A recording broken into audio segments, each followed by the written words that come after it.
Donald Trump vai prolongar por 10 dias o prazo para o Irão reabrir o Estreito de Hormuz, depois de referir que as negociações estão a correr bem. O ministro da Defesa da Alemanha sugeriu que o país poderá ajudar a garantir a segurança do Estreito de Hormuz após um cessar-fogo. Ataque russo à zona residencial na Ucrânia faz 5 feridos e provoca cortes de energia.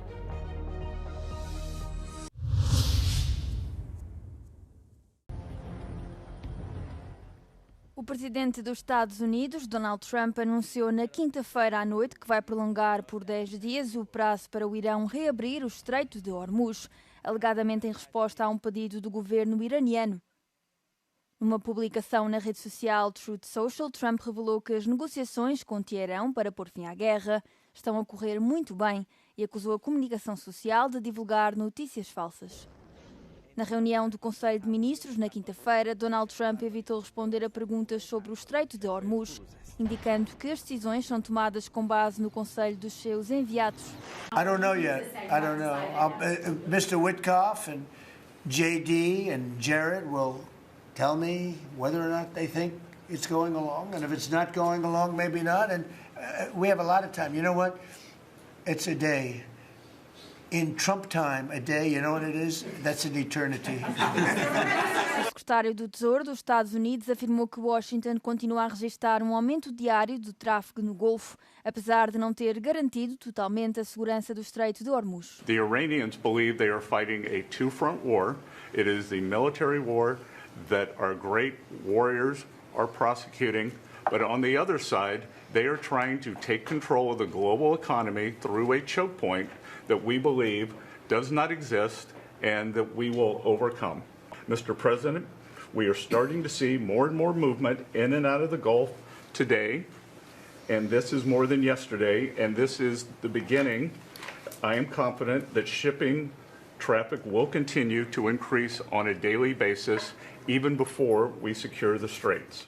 A passagem marítima está efetivamente fechada ao trânsito há quase 4 semanas, o que interrompeu o tráfego de 20% dos fluxos mundiais de petróleo, fazendo os preços dispararem. Na quinta-feira, o petróleo continuava a ser negociado acima dos $107 por barril, o que representa um aumento de mais de 60% nos preços em comparação com os valores pré-guerra. A paragem das exportações provocou um aumento significativo dos preços dos combustíveis nas bombas de gasolina e abalou os mercados globais. Na quinta-feira, Kaja Kallas alertou que as guerras no Irão e na Ucrânia estão muito interligadas pela Rússia. As declarações foram feitas numa reunião de ministros dos negócios estrangeiros do G7 em Abbé-des-Vaux, no Cernay, em França. Kallas apelou aos Estados Unidos para intensificarem a pressão económica sobre o Kremlin, dado este estar a beneficiar do aumento dos preços do petróleo decorrente do conflito. We see that Russia is helping Iran with intelligence to target Americans, to kill Americans, and Russia is also supporting Iran now with the drones so that they can attack neighboring countries and also US military bases. So these wars are very much interlinked. So if America wants the war in the Middle East to stop, Iran to stop attacking them, they should also put the pressure on Russia so that they are not able to help them in this. Kallas salientou que a Europa só se juntaria a uma coligação para proteger o Estreito de Hormuz, por onde passa 1/5 da produção mundial de petróleo, após a cessação das hostilidades. Boris Pistorius, ministro da Defesa da Alemanha, descartou qualquer envolvimento militar na guerra no Médio Oriente enquanto as hostilidades se mantiverem. Mas insinuou que as forças armadas do país poderiam ajudar a garantir a segurança do Estreito de Hormuz assim que for alcançado um cessar-fogo. Numa intervenção em Canberra na quinta-feira, Pistorius salientou que a Alemanha não deseja ser arrastada para o conflito, ainda que esteja em princípio disposta a participar de uma missão internacional para proteger esta rota comercial vital após um acordo de paz. Pistorius descreveu ainda a guerra no Irão como uma catástrofe económica, razão pela qual sublinhou que é urgente garantir um cessar-fogo. A visita a Canberra marca uma expansão significativa das relações de defesa entre a Alemanha e a Austrália.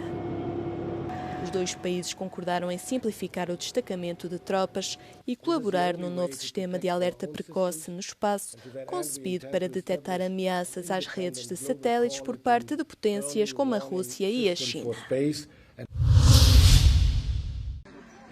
A Rússia continua a travar a sua guerra contra a Ucrânia, tendo lançado 153 drones em ataques noturnos ao país. Contudo, apenas cerca de 3 atingiram os seus alvos, provocando cortes de energia em 6 regiões. Segundo as autoridades regionais, após um ataque russo a um bloco de apartamentos em Dnipro, foram registadas na quinta-feira de manhã 5 pessoas feridas. Os cortes de energia afetam 6 regiões, incluindo Odessa, Sumy, Chernihiv e Kharkiv, devido a ataques a infraestruturas energéticas, informou também o ministro da Energia da Ucrânia. Este é mais um ataque dos muitos que a Rússia tem feito nos últimos dias. Na quarta-feira foram registadas pelo menos 20 pessoas feridas, incluindo 7 na região de Kharkiv. Rolel Osmanov, um residente da região, descreveu o ataque. Вот. Я посмотрел на камеру, у меня камера стоит, и увидел, что моя машина горит. Вот. Но потом я уже, когда вышел, машина полностью сгорела. И вот это все произошло. Вот. Но был очень сильный взрыв был такой. O abrandamento das sanções dos Estados Unidos da América ao petróleo russo no início deste mês está a permitir que a Rússia financie ainda mais a sua campanha militar na Ucrânia. Os dirigentes da Coreia do Norte e da Bielorrússia assinaram um tratado de cooperação e amizade durante a primeira visita oficial de Alexander Lukashenko a Pyongyang. As partes concordaram em cooperar em várias áreas, desde a agricultura até às tecnologias da informação. A Bielorrússia e a Coreia do Norte estão sujeitas a sanções ocidentais, são acusadas de graves violações dos direitos humanos e apoiam a guerra da Rússia contra a Ucrânia. No âmbito da cerimónia oficial, Lukashenko visitou ainda o monumento à libertação dedicado aos soldados soviéticos, onde colocou flores. Terá sido um pedido do presidente russo Vladimir Putin como sinal de gratidão pela ajuda à Rússia na guerra na Ucrânia. Em declarações oficiais, ambos os líderes acusaram os países ocidentais de violarem o direito internacional e de exercerem pressão. Os analistas consideram que esta visita se tratou de uma demonstração de solidariedade entre países que se opõem à ordem ocidental. Maria Kolesnikova, líder da oposição da Bielorrússia, está agora em Berlim depois de passar quase 5 anos e meio na prisão. Enquanto esteve detida, ganhou o prémio Carlos Magno, mas só agora pôde recebê-lo. A Euronews falou com a ativista sobre o futuro do seu país.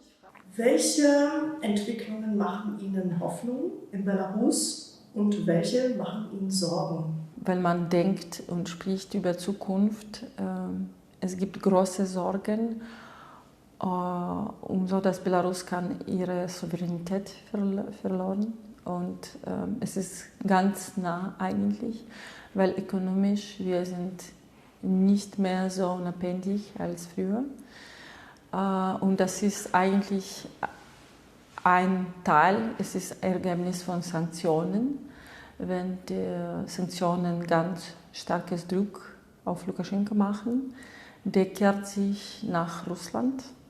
Und Russland hat natürlich profitiert dafür, dass Belarus keinen Kontakt mit EU hat. Mas e a maioria da população da Bielorrússia está a inclinar-se para a União Europeia ou para a Rússia?